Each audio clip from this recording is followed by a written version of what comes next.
हरिओम। प्यारी आत्माएं भगवान जी की ब्यूटीफुल दृष्टांत है। ये दृष्टांत है आलसी लोगों का। आलसी कैसे होते हैं, आई हुई चीज को भी गवा डालते हैं। बुद्ध के भगवान के ऊपर ही है। इनके ऊपर तो मैंने बहुत पढ़ती थी पहले। इनके बहुत मेरी किताबें भरी हुई है लिख लिख के इनके दृष्टांत की। ऐसे करती थी मैं। गौतम बुद्ध एक बार, उनका शिष्य था गौतम बुद्ध का, आलसी था बहुत। फिर भी वो उनको भी वैसा ही स्नेह करते थे जैसे दूसरे लोग थे। सत्पुरुष थोड़ी ऐसे करेगा, वो तो सबसे प्यार करेगा ना। तो उस आलसी इंसान को ठीक करने के लिए उन्होंने क्या करा, एक कहानी सुनाई। जब सुबह सत्संग हो रहा होगा तो बुद्ध भगवान ने बोला, किसी गांव में एक ब्राह्मण रहता था।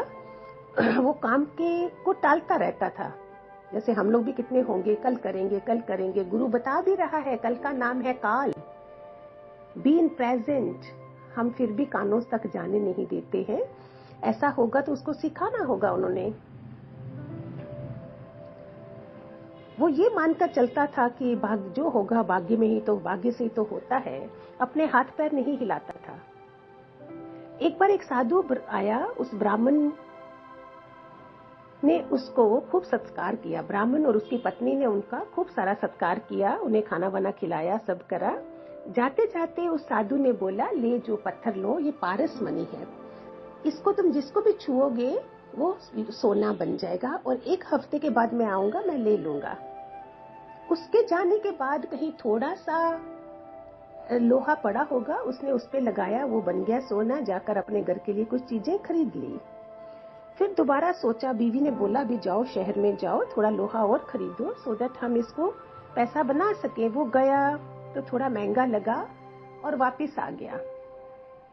जब थोड़े दिनों के बाद दोबारा गया तो वो डबल हो चुका था पैसा उस लोहे का। उसने नहीं लिया। इतनी देर में वो साधु आ गए।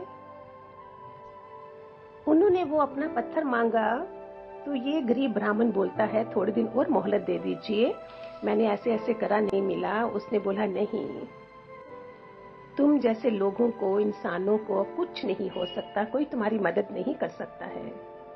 तुम्हारी जगह कोई और होता तो क्या कर लेता। जो समय का उपयोग नहीं करता वो कभी सफल नहीं हो सकता। साधु ने पत्थर ले लिया और वो चला गया।